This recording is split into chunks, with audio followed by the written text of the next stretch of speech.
Oi, Pedro, boa noite. Então, boa noite aos que estão entrando. A gente está aguardando a entrada do professor Tiago.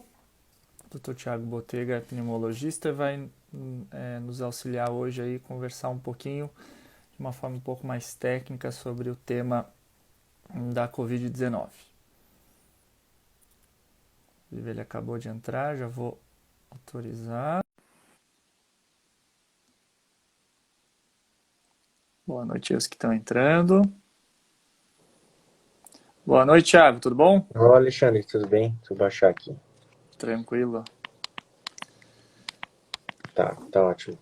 Bom, o Pedro aqui está auxiliando na parte sonora aí, então se ele perceber que a gente não está ouvindo, por favor, nos avisa, né? Tá, beleza. Bom, a gente acabou informando bastante a equipe ali da Unisul, a gente também informou bastante o pessoal da Associação Catarinense de Psiquiatria, e em nome da associação, quero te agradecer pela tua participação Não, eu que agradeço. e dizer que nós, como profissionais de saúde, né, dentro cada um da sua especialidade, está tentando auxiliar ao máximo que esse período seja pelo menos menos pesado, né? É, E, é. e essa a nossa iniciativa ela partiu até para te entender um pouco o cenário, né? A gente fez um grupo de apoio dentro da associação. Nós estamos entre 5, 6 organizando e os demais estão também nos auxiliando e nos fornecendo também um pouco de trabalho voluntário para auxiliar o front dos profissionais que estão atendendo, né, lá tanto nos hospitais, quanto UPAs, quanto unidades de saúde.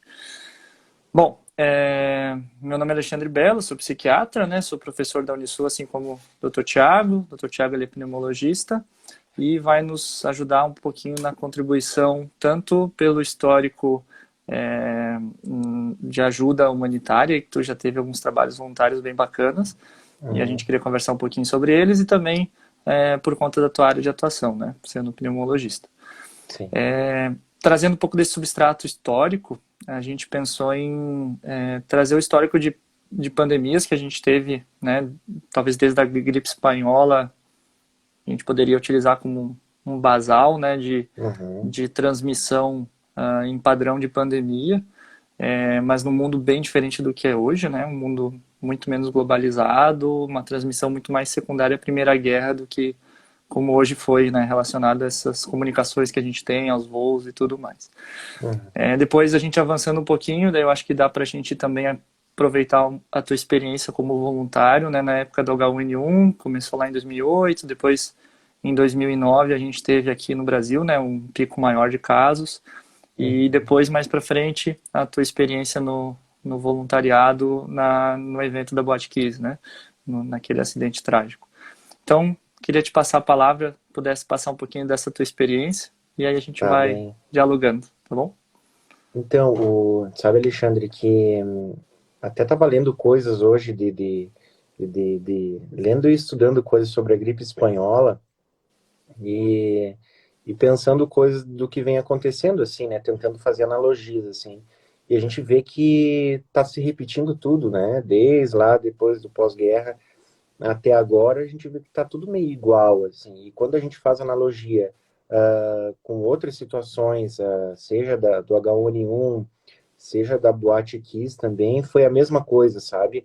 Lá em Santa Maria, apesar de ser uma comoção localizada, assim, um evento localizado, a comoção foi generalizada também, né? Sim. Claro que disso tudo eu acho que a grande diferença é uh, nesse momento, o que está acontecendo é que as pessoas também estão com medo de se contaminar. Antes era uma comoção, né? E todo mundo querendo ajudar, e agora eu vejo que tem muita vontade de ajuda, mas também tem esse momento emocional que tá fazendo diferença, talvez até para pior, assim. Por isso que é tão importante, né? Então, vocês da psiquiatria se mobilizando e tentando ajudar, e ajudando, né? Porque eu já escuto de vários grupos de profissionais de vários hospitais aqui de Florianópolis e até também de fora, assim, que a comoção, esse momento emocional tá muito ruim, assim, tá prejudicando o atendimento, né? Sobre a gripe espanhola, é interessante assim a gente ver que até agora, assim, até antes da gente começar a falar sobre os tratamentos e tal, a gente vê assim o que que mudou de lá para cá, né? Tu deve ter lido bastante coisa também. A gente vê Uhum. assim, não mudou praticamente nada, Sim, né? Eles faziam de uma maneira com menor conhecimento o isolamento social, né? Então, tem várias histórias, né? Que as freiras foram super importantes, porque elas que começaram essa coisa toda de talvez isolar o paciente, usar máscara, né? Mesmo sim, ficando em dúvida, se isso ia funcionar ou não, e parece que funcionou na época. Mas assim, não mudou muito, porque a gente vê que hoje os tratamentos são assim muito mais de emoção do que de razão, né? E como era antigamente, a diferença é que a gente tem hoje armas melhores para manter o paciente vivo, né? sim. Mas do ponto de vista de estratégia, não. Uma coisa que eu achei interessante desde o começo, assim, quando a gente estuda pneumonia, sempre entra aquela coisa de pneumonia viral, mas a gente sempre teve muita dificuldade, né, Alexandre, de fazer diagnóstico. Pneumonia Uhum. viral é uma coisa que tu fala, tu infere, normalmente tu faz cobertura com antibiótico, mas tu sempre infere. E sempre que tu lê, tu vai em congresso, principalmente congresso internacional, e se discute sobre isso, a gente vê que sempre se pontuou as pneumonias virais como ou as síndromes gripais, assim, síndromes gripais, como um fator importante para a pandemia. Mas assim, Uhum. ó, não tem um profissional de saúde que tenha muito poucos, muito provavelmente, só quem trata muito disso acreditou que ia chegar nesse padrão que a gente está hoje, sabe? Tanto que acho que ninguém viveu uma situação parecida com essa. Eu acho que vai deixar sequelas aí para sempre, né? Sim. É uma coisa que a gente discute muito entre psiquiatras, que a forma de avaliar a sociedade vai mudar muito, né? A forma da gente interagir vai mudar bastante, principalmente na população latina, né? Que tem uma característica de ser mais próxima, de se abraçar mais, de se beijar mais. Então, essas características sociais vão se modificar e vai haver um momento que isso vai se tornar bastante relevante também, né? Hoje a gente está tendo que apagar o fogo, a gente está tendo que resolver a crise, mas ela vai ter consequências com certeza e provavelmente a nossa demanda hoje, que está relacionada ao distanciamento social, que está relacionada aos profissionais que estão no front, ela vai modificar, né? A gente vai ter que trabalhar com luto, vai ter que trabalhar com quadros depressivos, com estresse pós-traumático. Então, são situações que vão ser diagnósticos que são recorrentes para nós, mas que vão estar numa proporção muito maior daqui para frente, né? Muito provável, Sim. né? Isso que a gente É, está devendo. isso a gente viu, né, anteriormente acho que, claro que não nessa proporção, mas na época da H1N1, a gente acabou morrendo muita gente, mas e todo ano acaba, apesar da gente divulgar, não ser tão divulgado, né, mas ano passado morreu bastante gente de gripe, inclusive em Uhum, Florianópolis, né, uhum. gente jovem, não nessa proporção que a gente está vendo, mas a abordagem era diferente também. O que a gente vê que eu acho que que vai servir de aprendizado nunca se acreditou que aquilo chegasse tão perto.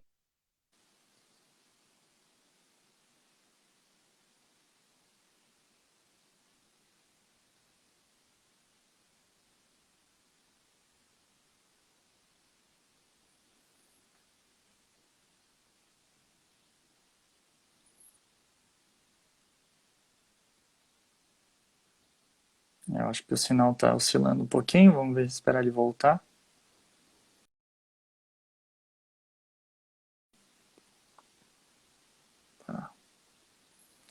Bom, o sinal dele deu uma caída, eu queria só saber se vocês estão me ouvindo, assim que ele voltar eu já o adiciono. Já entrou de novo. Bom, então enquanto a gente vai adicionando o Dr. Tiago Botega de novo, eu já Deu vou vírus trazer. aí. Opa, agora Tá. voltou. Pronto, E pode seguir. aí o que a gente via lá é que assim, as pessoas estão, os profissionais estavam habituados a tratar isso, sabe? Mesmo na época da H1N1, isso aconteceu também. Mas uma coisa que mudou muito é esse medo, esse pânico em relação a se contaminar, principalmente profissional de saúde, né? Isso não tinha na época da H1N1, sabe? Uhum. A gente vê que eu acho que essa informação, principalmente a informação de má qualidade, ela está Uhum. fazendo isso, assim, que até o profissional de saúde, que é aquele cara que em qualquer situação ele sempre ajuda de maneira assim, vou vestir a camisa e vou fazer, sabe? Esse profissional de saúde ele tá com medo agora, sabe? Então se divulga lá na Itália que faltou EPI. Aqui todo mundo tá morrendo de medo de faltar EPI. Ah, lá nos Estados Unidos está faltando ventilador. Vamos e venhamos, aqui no Brasil, até agora, a gente está longe disso, sabe? Sim. Tem muito hospital com leito de UTI sobrando, sabe? Uhum. E Uhum. até, inclusive, assim, está gerando uma certa ansiedade, tipo, que horas vai chegar o tsunami que não chega nunca, sabe? Uhum. Uhum. Então, por Uhum. mais que a gente deseje que não chegue, a gente vê, assim, que está gerando um certo estresse também em Sim. esperar, né? E Sim. então isso esse grau de informação, principalmente de má qualidade, não sei se isso está envolvendo fatores políticos também, mas isso está prejudicando muito o atendimento, sabe? É, uma coisa que tu comentou que me chama a atenção, vendo os informativos do Ministério da Saúde, é que tem muitos quadros de síndrome respiratória aguda grave relacionados ainda ao H1N1, né? Sim. Claro, tem muitos ainda sem diagnóstico, chega a um quarto dos casos, mas uma grande proporção não relacionada à Covid, né? Uhum. E para quem vê de fora, talvez passa desapercebida essa informação, mas a gente não deve deixar de se vacinar, não deve deixar de se proteger. Aqui em casa, até logo que foi autorizado, a gente já procurou, já procurou a unidade de saúde aqui próxima, Uhum. porque o risco do H1N1 não deixou de estar presente, na verdade ele é maior até às vezes do que a gente imagina, né? Tá certo que a capacidade de transmissão da Covid é muito grande, mas o H1N1, quando transmitido, ele é muito agressivo também, né? Acho que Sim. é A bom gente reforçar hoje isso. não tem nenhum dado objetivo falando que esse coronavírus de agora, mata mais do que Do que o H1N1 e outro. Sim, influenza, sim, né? O sim, que a gente sim. tem é uma subnotificação, a gente não sabe o número de casos real, a gente acredita que é vezes 10 vezes, sei lá, 15, né? Uhum, E uma coisa interessante que até se fala, mas dentro isso de já estar preparado para uma pandemia, a gente, em 2002, a gente teve na China o caso da SARS, né? Então, que foi quando se difundiu mesmo essas pandemias, o risco de pandemia, e a MERS, que é a mesma coisa, só que no Oriente Médio, todos são coronavírus, uhum, né? uhum, Então, o que aconteceu foi que esse tipo de vírus, né? Essa espécie ou subespécie de vírus, ela conseguiu ter as características necessárias, mas a gente sempre trabalhou com esse risco, né? Quantas pessoas viajaram nos últimos anos para o Oriente Médio, para a Europa, por exemplo, que também tinha, ou mesmo para a Ásia, né? sim, Praias, tal, que agora está bem em foco, assim, e, assim, esse vírus está circulando lá também. sim. Nesse nível, né, que é o nível quando tu começa a ter contato entre pessoas do mesmo lugar, isso não tinha acontecido ainda, né? Então, mas já se preparava, sabe? Assim, às vezes eu vejo aquelas teorias da conspiração, que fizeram isso, né? E tu vê que, na verdade, não, na verdade já estava pronto isso, né? Surgiu um videozinho do Bill Gates, ele sabia de tudo. Cara, todos os bons cientistas que trabalham com isso já sabiam disso faz tempo, né? Que uma Sim, hora isso ia que uma hora acontecer. ia acontecer, mas talvez não soubessem qual era o vírus, de qual animal ele poderia mutar, né? Mas ele já tinha Exatamente, essa característica, né? Esse tipo exatamente. de vírus, né? Buscando o fundo histórico, comentou da gripe espanhola, eu buscando também essa literatura, me chamou a atenção que as manchetes são muito parecidas.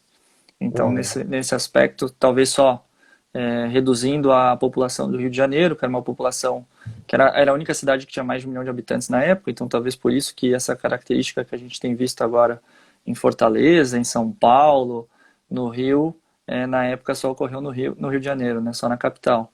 sim. Mas manchetes como o Rio de Janeiro virou um hospital a céu aberto, esse tipo de característica já marcava, né, naquela situação. E do H1N1, que eu também observei, né, em questão, já dá para chamar histórica, né, são mais de 10 anos aí, do surto, desde a crise, foi que o comportamento de médicos e de estudantes de medicina na época relacionado à forma de encarar a situação lá na Ásia, lá onde teve o maior número de casos, era muito semelhante. Então essa angústia do profissional de saúde, essa ansiedade para que logo chegue a tempestade, né, ela era muito maior lá, né, onde aconteceu um padrão epidêmico, né, e agora a gente está vendo no mundo todo isso, né, e a gente vê, até eu acho que por características e por similaridades que nossa população tem com a população italiana, a população espanhola, a gente vê Bottega, Belo, a gente tem muitos, Sim. a gente tem essa influência, né, como se estivesse chegando perto da gente, né, e agora cada vez mais próximo. Acho que isso também a gente tem que trabalhar, e aí que a gente ligou o sinal amarelo da associação, né, para auxiliar os profissionais, né. E não só de saúde, né, tem sempre profissional de segurança, tem pessoal do mercado, tem muita gente que precisa ficar exposta, o pessoal que faz teleentrega, que acaba ficando exposta e que a gente se mantendo em distanciamento está protegendo eles, né. Às vezes eu acho que tocou num ponto, né, que eu queria abordar, que é a questão dos leitos, né, e do número de respiradores que a gente tem hoje. Às vezes as pessoas interpretam muito mal essa informação, né, de estar disponível. Não é porque está disponível que a gente está 100% seguro, e não é porque está disponível que a gente agora precisa declarar um caos quando começar a aumentar o número de casos. Então, queria, se fosse possível, tentar trazer um pouco mais de detalhe nesse sentido. Assim, eu acho que é uma demanda que nós, médicos que não trabalhamos como intensivistas, ou na área de pneumologia, ou na área de infectologia, de compreender a situação mais local, talvez da Grande Florianópolis, e se caso tu tiver essa informação também no estado. Né? Como é que estamos nesse A sentido? gente, a gente teve uma grande vantagem, né? Falando de Brasil, mas também de Florianópolis. Inclusive, Florianópolis teve vantagem em relação a São Paulo, que é a gente começar a acompanhar tudo o que estava acontecendo na China, primeiro de uma maneira distante, agora de uma maneira mais próxima, depois de uma maneira mais próxima, depois tudo que vinha acontecendo na Europa, praticamente 2 semanas, 3 semanas antes, né? Quando se declarou pandemia. E Florianópolis, há mais ou menos, olha, eu posso estar enganado talvez em dias, mas eu acho que em há um mês e meio o pessoal já estava com um plano de contingência todo meio pronto, assim, sabe? A gente tinha talvez 1 ou 2 casos no estado. Não, quando tinha caso no estado já estava tudo meio andando já, sabe? E hoje, Florianópolis, os hospitais públicos e privados, eles já têm leitos separados para pacientes com síndrome gripal, Covid ou não. E tem também, assim, alguns já estão, algumas estruturas, praticamente todas agora, de emergência, também os pacientes chegam por um outro local, né? E isso dá um ganho de velocidade, de segurança que é gigante. Quando a gente fala e tu tem razão, assim, no sentido de, tá sobrando lugar, né? Então dá pra gente ficar tranquilo. A gente tá falando de uma doença que a gente não sabe a mortalidade, e ao mesmo tempo que as progressões são todas exponenciais, no sentido de quantos vêm amanhã, né? Na Itália foi assim, na Itália eles também esperaram o tsunami como a gente, né? E só que ele chegou, e quando chegou, por mais que eles já meio que tivessem se preparado, eles não deram conta, né? Então, Florianópolis eu acho que está bem organizado, sim, sabe? No sentido de tomara que isso não seja usado, mas e também tomara que a gente não sobrecarregue, mesmo que está preparado, né? Existem algumas projeções que são projeções que a gente pode falar que são pessimistas e outras mais otimistas. As mais otimistas, a gente sempre vai ter leito sobrando, tá? Ou leito de espera para algum paciente. A mais realista, eu acho que esses leitos vão sempre estar assim sendo ocupados e não vai faltar. Talvez assim sempre se remanejando, como é a realidade de qualquer UTI, sabe? Quem Sim. trabalha nessa parte da medicina sabe que assim a realidade dos hospitais públicos normalmente é paciente no corredor, é falta de leito em UTI, é paciente esperando para subir para UTI, cirurgias canceladas.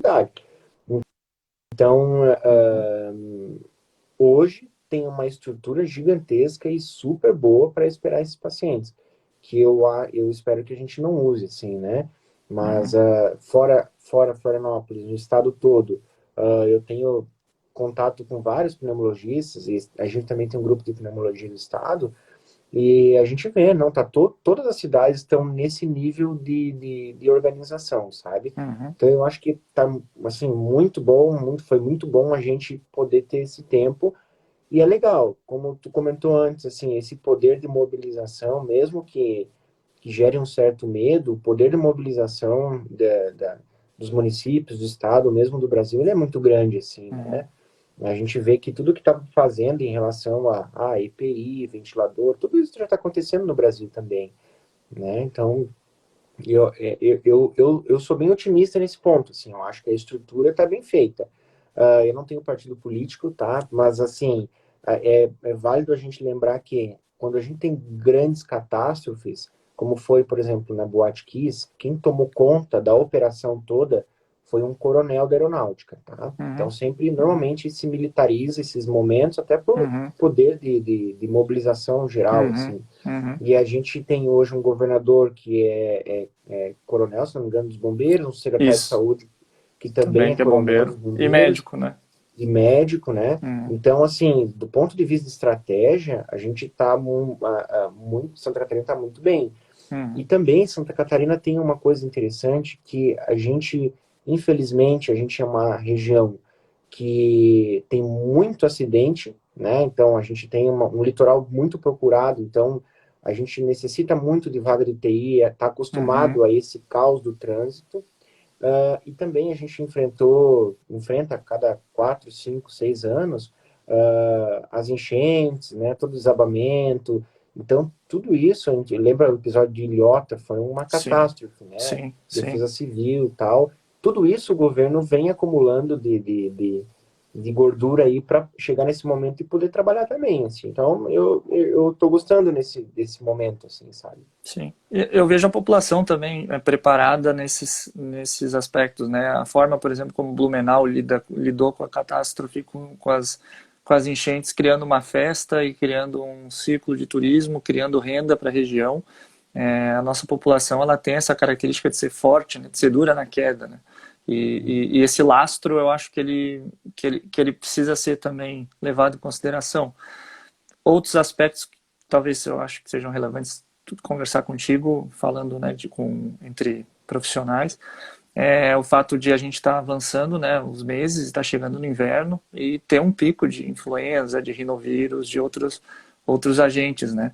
E esse período, talvez, até que ponto é uma decisão difícil, uma decisão que talvez por sorte não cabe a nós, mas vai haver um momento que vai haver um aumento de número de casos de outras infecções, né?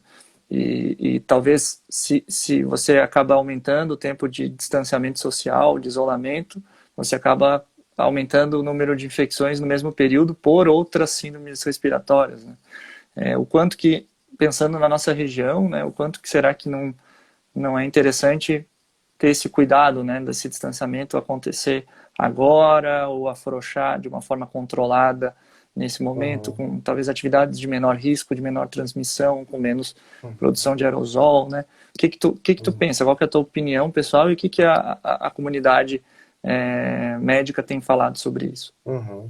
Nesse momento, as coisas têm mudado muito, né? Então, talvez o tsunami chegue amanhã e aí eu posso estar inferindo coisas erradas, mas nesse Sim. momento eu concordo plenamente em retornar às atividades de maneira gradual, por dois motivos. Primeiro que assim, que a gente não está numa situação de caos completo a ponto de ter que parar tudo porque a saúde já não tem mais lastro, a gente tem lastro por enquanto, né? Mas, assim, as medidas de isolamento, tanto de isolamento social quanto de cuidados pessoais, elas são as mais importantes e a gente não vai deixar, principalmente se for de maneira bem gradual, a gente não vai deixar de estar protegido. E mais, né, Alexandre, fora H1N1, a gente nunca mais viu um período tão bom de cuidados em relação à contaminação, né? A gente não teve Uhum. isso, né? Uhum. Então, agora o pessoal está se protegendo contra o coronavírus, mas ele também Uhum. está se protegendo contra os outros Uhum. vírus, né? Uhum. Imagina, Uhum.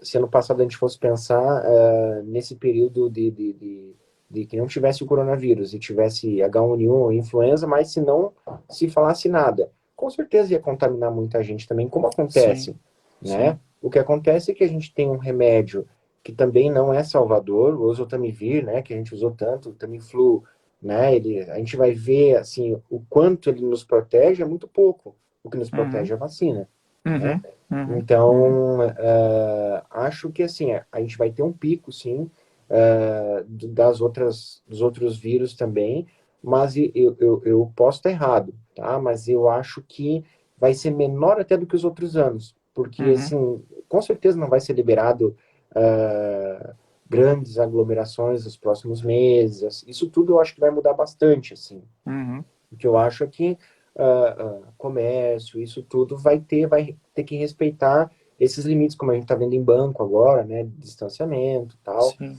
e álcool, lavar a mão, isso da máscara pegou muito, que é bem, a máscara de pano tem uma certa comoção, uma certa emoção nisso tudo também, assim, né, Sim. mas tá bem, assim, isso tudo vem mudando também, não tem tanto estudo para isso também.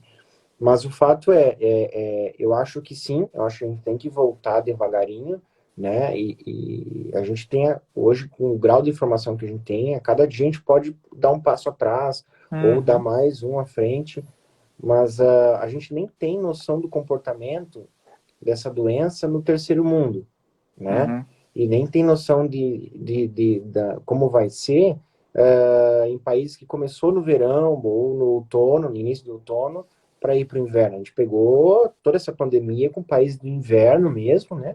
Sim. Se dando muito mal, assim. Então, É porque parece que a Austrália países. está andando como a gente, não sei. Eu ia dar exatamente esse exemplo, eu acho. Mesma coisa. Países que têm na nossa dimensão, só talvez a Austrália, mas ela tem um É, nível cultural, uma forma de estar disposta dentro do país, né, mais aos litorais, de uma forma bem diferente, né? Então, apesar de ser um país continental como o nosso, eles têm outro nível econômico, eles têm talvez um outro nível de conhecimento e conscientização de certos comportamentos, uma latitude diferente. Eu acho que isso tudo também influencia, né?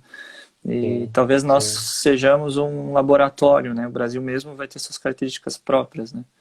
Comentou da Muito. máscara, eu acho que ela é um assunto importante, essa questão do uso da máscara de pano. Acho que vale também destacar que era o que se utilizava até há pouco tempo atrás, né? Quando não tinha nenhum material descartável. Uhum, E o quanto isso é dinâmico, né? A gente também queria falar sobre isso, o quanto a ciência ela muda, né? Eu lembro que eu comentei com uma paciente que me questionou sobre a máscara num dia, nesse mesmo dia, ao meio-dia, surgiu o estudo, surgiu mostrando que países estavam com impactos diferentes. Eu mandei uma mensagem para ela: olha, rever aquilo que a gente conversou, usa assim a máscara de pano, o cobre, que parece que realmente protege, né?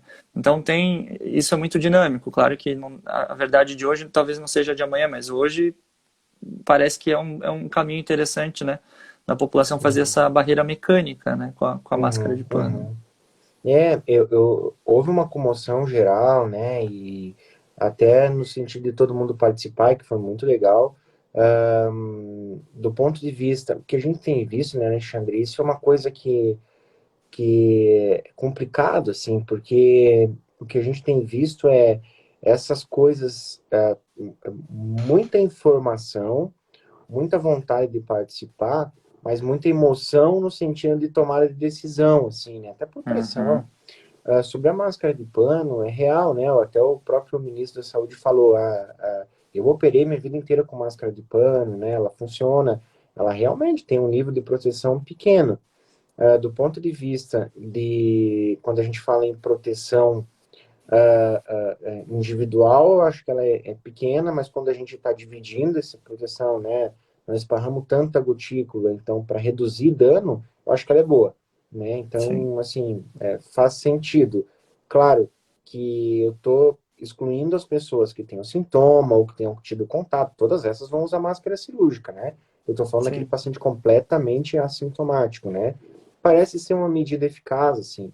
tem estudo até que fala que, assim, quando todo mundo usou máscara, parece que reduziu. Só que tem Uhum. tanto fator confundidor nessas histórias, assim, é Uhum. muito fator confundidor.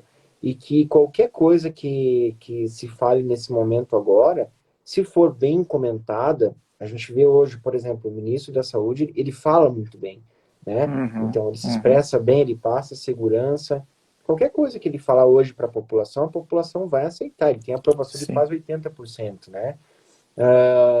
Então, assim, em relação à máscara, quando se disseminou isso, a máscara de pano, bom, eu acho que vai ajudar. Mas eu não sou tão crente nisso aí, assim, sabe? Eu acho que pode ser até É, perigoso. a Daisy comentou ali uma pergunta que eu acho importante, né? E o que eu tenho visto outros profissionais comentando é a questão da umidade, né? Quando a máscara de pano ela deixa de ser eficaz e os cuidados que a gente tem na hora de tirar essa máscara, né? Não adianta você estar Uhum, usando um equipamento e acabar se infectando ao manusear ele, né? Então, uhum, deve falar um pouquinho disso que ela questionou. uhum. Então, assim, sobre os cuidados, sempre que a máscara estiver úmida, seja qualquer tipo de máscara, ela tem que ser trocada, mesmo a N95. Digamos que tu tá correndo lá pelo hospital, tal, e tu nota que ela tá um pouquinho mais úmida, ela já não funciona mais, a barreira se perdeu. Quanto à máscara de pano, pelo fato do tecido acumular mais umidade mesmo, ela raramente vai poder ser usada como proteção que seja válida. E a partir do momento que ela ficar úmida, tem um videozinho do New England que é bem interessante, que o trajeto entre tossir ou falar e essa máscara de pano, ela fica mais durinha. Parece Uhum, que também esparrama do mesmo jeito, assim, né? uhum, Espalha os aerossóis ou as gotículas, né? Então, assim, protege inclusive contra a gotícula? Protege. O ideal notou que está úmida, troca, até porque ela é fácil de fazer, fácil de conseguir, né? Troca. E principalmente, quando for trocar, nunca botar a mão assim, né? Sempre tirar ela e descartar, né? Seja lavar ela de novo, água e sabão mata o vírus aí. Então, assim, para descartar ela sempre que for, pode botar num saquinho. Então, se tiver no carro, por exemplo, se tiver. Que é até uma coisa engraçada, tem muita gente que está usando máscara sozinho dentro do carro, né? Então, assim, é que nem esses dias eu brinquei com a minha esposa, ela deu risada, que é como tu andar de camisinha dentro do carro, assim, não funciona para nada, assim, não tem razão, né? Sozinho dentro do carro.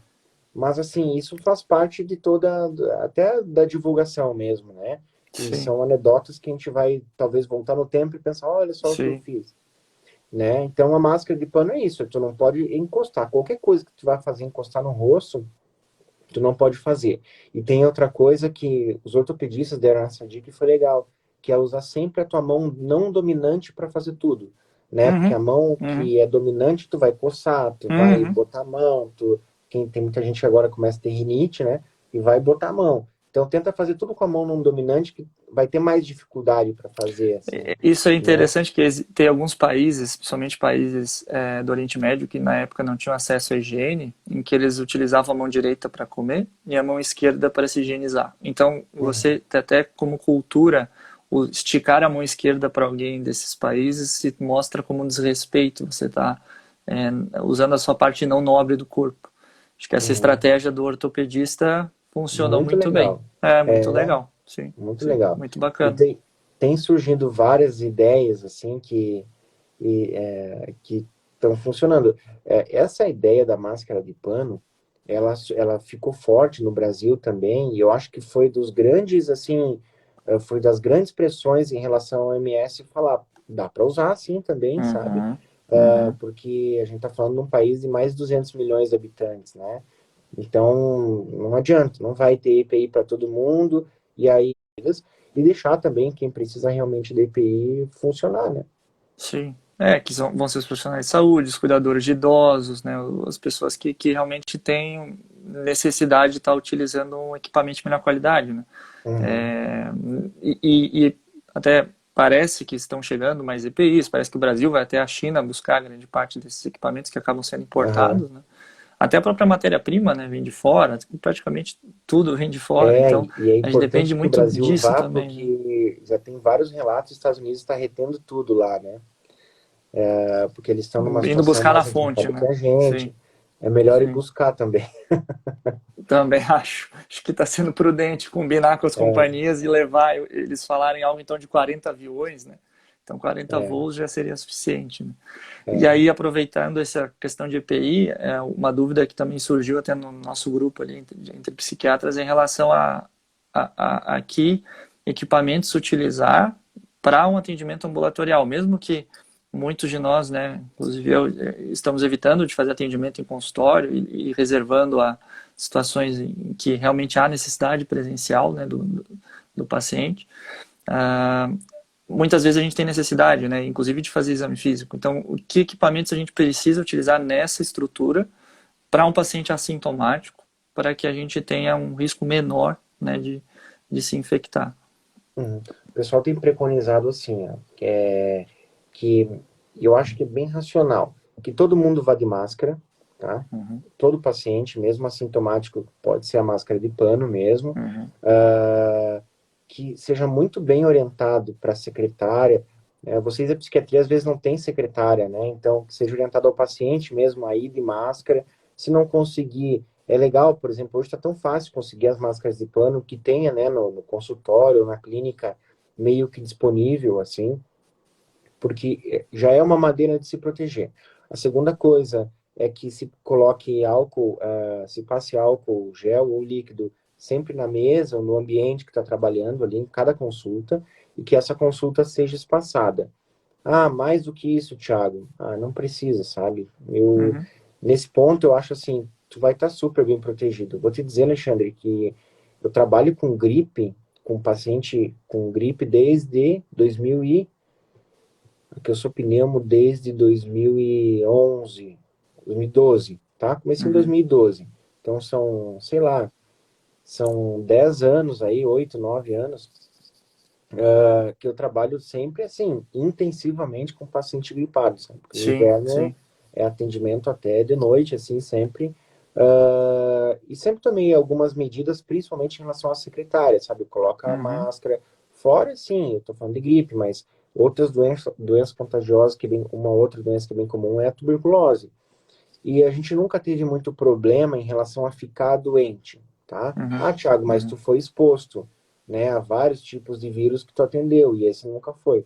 Mas as medidas são parecidas, sabe? Sim, Assim, sim. acho que não tem que haver exagero também.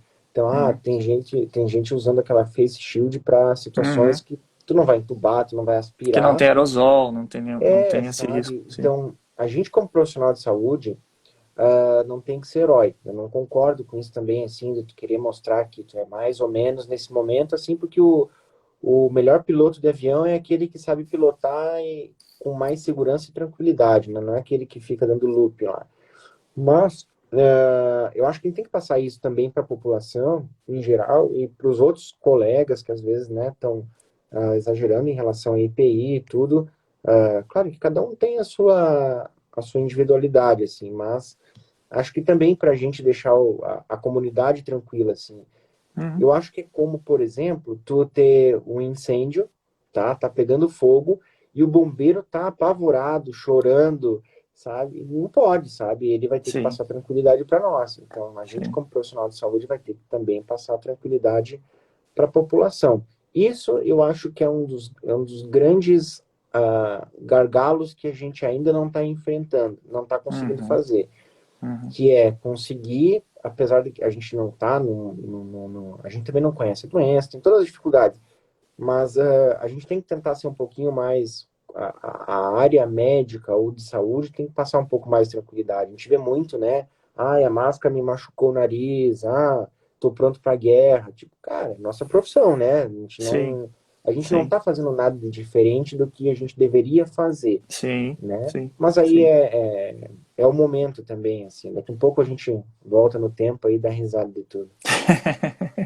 Concordo com essa tua opinião. Acho que a gente tem esse papel, sim. É uma demanda que às vezes nós psiquiatras somos o único médico de referência daquele paciente, assim como às vezes o geriatra é, o ginecologista é.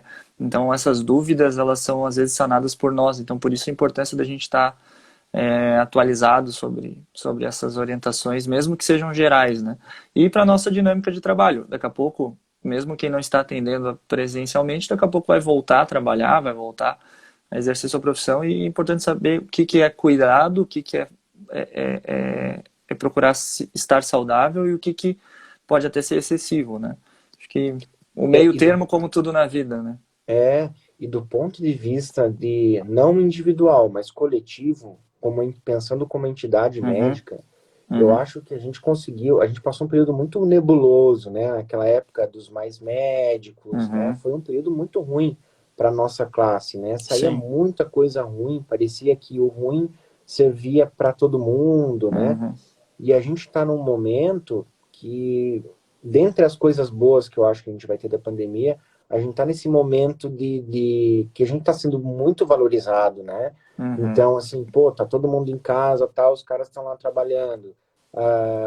Pô, tá todo mundo correndo atrás do melhor tratamento, discutindo o melhor tratamento, né? Então, se vê, assim, que a sociedade em si, ela voltou a nos valorizar, né? sim, E eu acho que merecidamente, inclusive entendendo várias limitações, né, sim. que poderia ter vários questionamentos, né, de mobilização em relação a tudo, falta de leitos, tal, mas que agora tá um apoio super bacana, assim.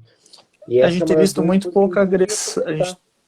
Eu concordo. Eu acho que a gente tem visto muito poucas situações de agressões. Existem, são pontuais, mas muito poucas situações de agressões à equipe, né, que está em atendimento, que agora, querendo ou não, a população ficando mais angustiada, ela vai procurar mais o serviço de saúde, o número de internações às vezes vai aumentar por queixa respiratória, consultas em pronto atendimento, consultas ambulatoriais, né?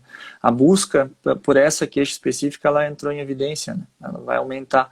E no nosso consultório vai aumentar muita demanda nesse primeiro momento de sintomas, às vezes de uma dispneia sem etiologia pulmonar, às vezes uma dispneia por um falso alarme de sufocamento, uma situação de sistema de luta e fuga exacerbado, desencadeia um sintoma que para o paciente é difícil discernir o que é pulmonar e o que não é, e aí para nós vai ser importante essa diferenciação. Então acho que esse é papel também nosso, né, de usar a mídia a nosso favor, né? Às vezes ela publica também esses tópicos interessantes, tem matérias que falam, que procuram o profissional, tem programas de televisão que focam mais ao profissional de saúde, né, que estão lá trabalhando com o tirar dúvidas, e não, às vezes, de uma forma mais sensacionalista. Então, acho que nosso papel também é esse, né? Por isso que a gente está aqui hoje, né? Ninguém está recebendo nada para estar aqui, a Sim, gente está informando, né? sim. E aproveitar que estava comentando essa questão da valorização médica, é uma valorização da saúde no todo, né? O médico também, a imagem do médico até há pouco tempo, a gente for olhar talvez dois parâmetros, né? O Ministério da Saúde era conduzido por um não médico, e por um não profissional da saúde, mais do que qualquer outra coisa. E as novelas, a gente tem a reprise de uma novela agora passando de 2012, se eu não me engano, e ela mostra um personagem médico extremamente estereotipado, um estudante de medicina estereotipado. Aquilo ali eu acho que fica bem claro como era vista a Uhum, nossa profissão, né? E o quanto a uhum, nossa profissão, ela tem, claro, é, o seu valor financeiro, a gente tem o nosso retorno financeiro, mas ela tem, por outro lado, a demanda de a gente às vezes estar trabalhando no final de semana, a gente escolheu isso, mas é uma profissão que tem sua carga de estresse também, que acho que hoje está um pouco mais valorizado isso, né? A gente tá uhum. tendo a população do nosso lado, né? Eu A concordo gente nesse vê, ponto. eu acho que a gente vai ganhar bastante, sabe? Eu lembro lá em Santa Maria, surgiu uma situação que na época, como era uma intoxicação por monóxido de carbono, se usava uma substância endovenosa para tentar impedir aquilo ali, Uhum, que não saturasse hemoglobina e tal. O uhum, que acontece é que naquele momento só se usava isso, só tinha efeito aquilo ali na primeira hora de atendimento. Depois não tinha muito efeito, alguns falavam que era às 24 horas, mas o fato surgiu eu lembro que foi capa de uma revista importante nacional, assim, falando que seria a medicação que salvou vários pacientes, Uhum. tal. E só que na época eu era residente de pneumo lá do Hospital de Clínicas de Porto Alegre. Uhum. Uhum. E lá a gente não usou essa substância porque os pacientes chegaram lá, na época foram 19 pacientes para lá. Até E, deslocar, né? Até sair de Santa Maria para Porto Alegre já passou isso uma hora. claro, Se um nem dia. daria tempo. E Uhum. todas as famílias, no primeiro dia, quando surgiu essa notícia do Jornal Nacional, tal, questionaram, como é que vocês não usaram? Só que isso é uma coisa que a gente aprende, né? Nesses períodos de tragédia, tem que surgir os grandes líderes, assim. Tem que surgir as pessoas que são formadores de opinião, que tenham experiência e que consigam passar isso para a população de uma maneira bem forte. E na época surgiram vários médicos lá do hospital, seja da UTI ou da pneumo, que eram meus chefes lá, explicando por A mais B, Uhum. por isso, por aquilo. Era um hospital que tinha respeito também, né? Que tinha Sim, respeito. muita relevância. Então, foi muito legal como isso mudou e como, assim, para as famílias, isso não teve consequência nenhuma. Porque eles Uhum. viram que, assim, estava tudo sendo bem tratado, tudo bem manejado, era uma tragédia. E isso é importante para nós também, assim. Tem que surgir, por exemplo, tem que ser uma pessoa da área da saúde como ministro, passando tranquilidade, não deixando que fatores políticos ou intervenções meio absurdas possam interferir Mais nessa vida dele. impulsivas, né? E sem critério, Exatamente, né? Sim. exatamente. Então, e são decisões que a população compra, sabe? Eu acho que essa credibilidade do profissional de saúde existe e a gente tinha perdido e é uma das coisas que a gente vai ganhar, assim como a gente está ganhando essa coisa de teleconferência, de se reunir, conseguir fazer um bate-papo com pessoas que estejam em vários lugares e que Uhum. possam mandar uma pergunta, isso é sensacional, né? Isso a gente não tinha. Hoje, se tu quiser conversar o que está acontecendo lá na Ásia, tu consegue em uma hora conversar com alguém lá, né?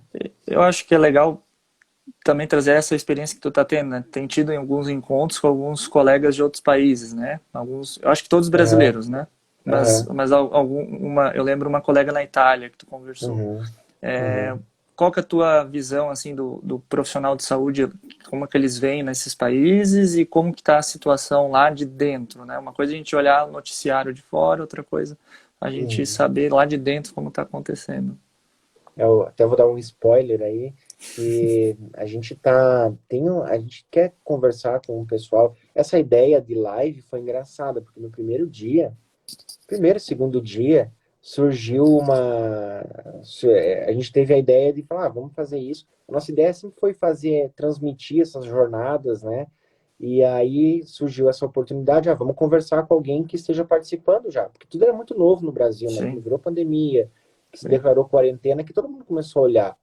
Aí eu falei, não, vamos conversar com a menina da Itália. Aí eu estava assistindo o Fantástico e ela apareceu e eu vi o nome dela ali na hora, procurei no Instagram, eu acho que em 2 segundos eu achei, e ela é de Florianópolis até. E aí eu mandei mensagem para ela, ela foi super legal, a gente tem conversado bastante. E assim foi, um ex-residente do regional está nos Estados Unidos, conversou com a gente,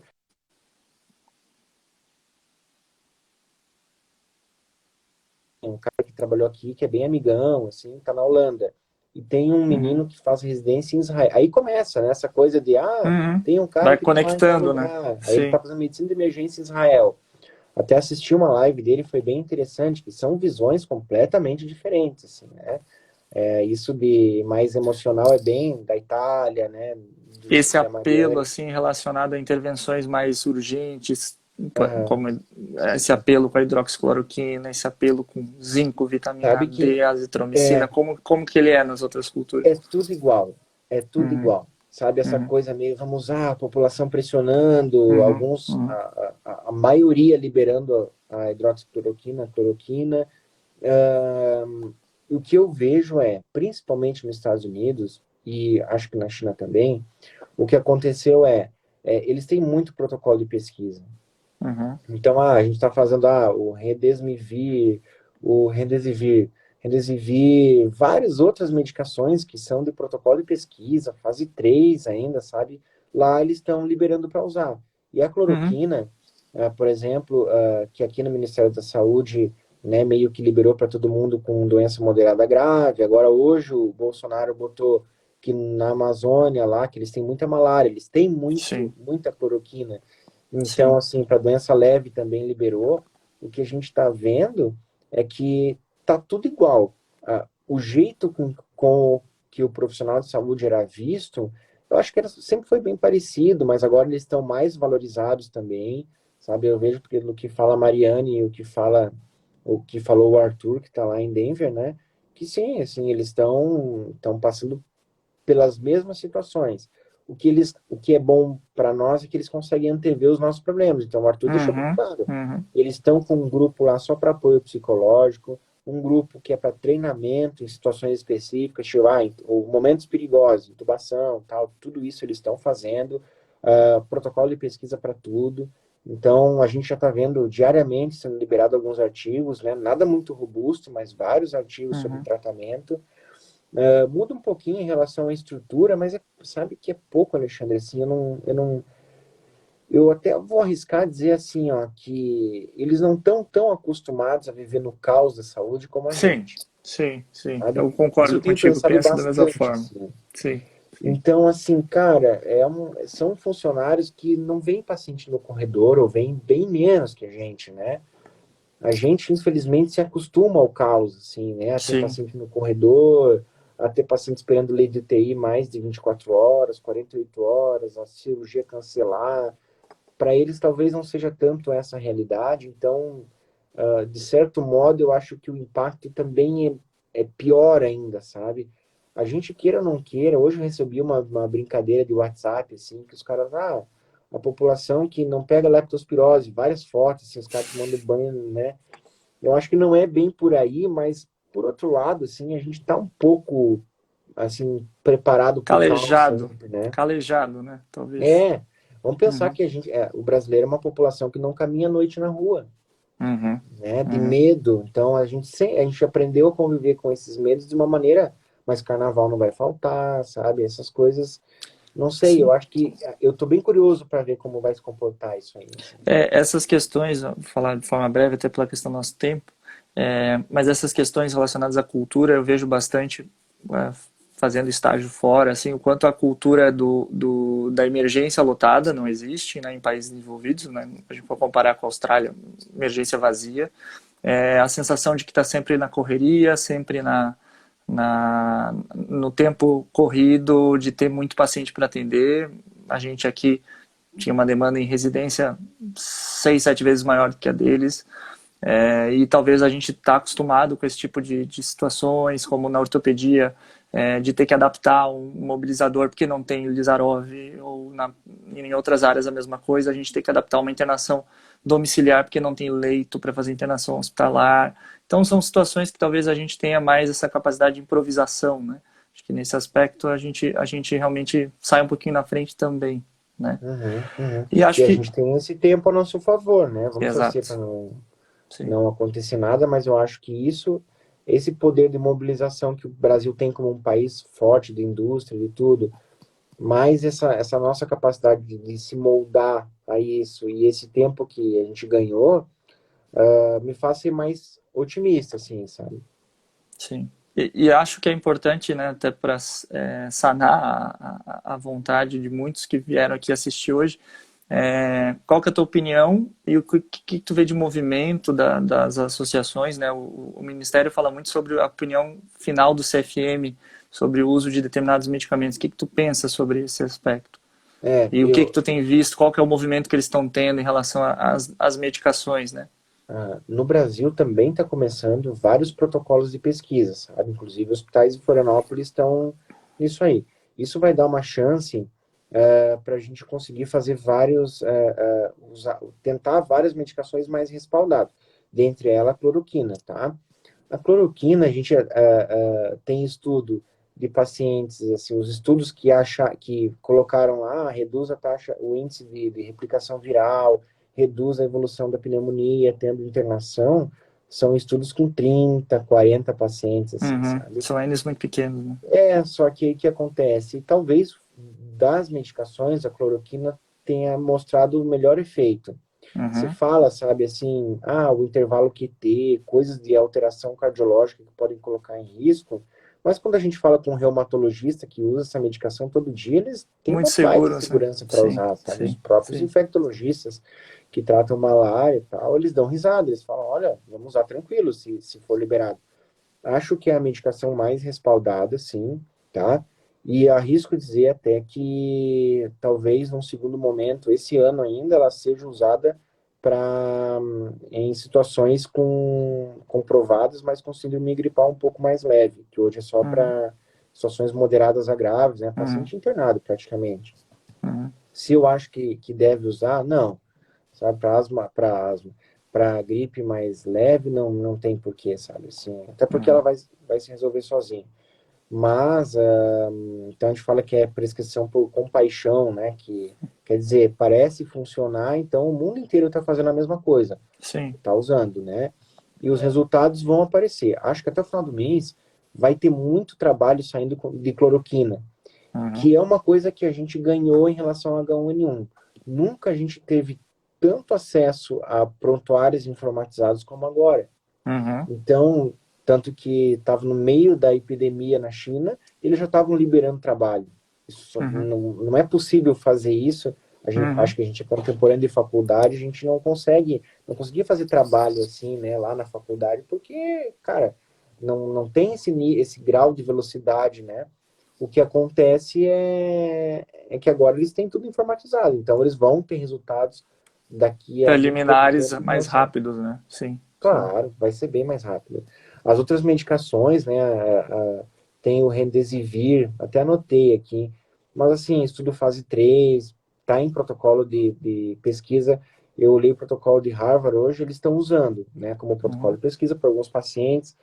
Mas assim, tudo, sabe, foi usado lá, o Remdesivir foi usado, é como se fosse o nosso Oseltamivir da vida aqui, Uhum. só que um outro tipo de medicação foi usado para coronavírus lá na SARS, depois na MERS, tudo foi usado.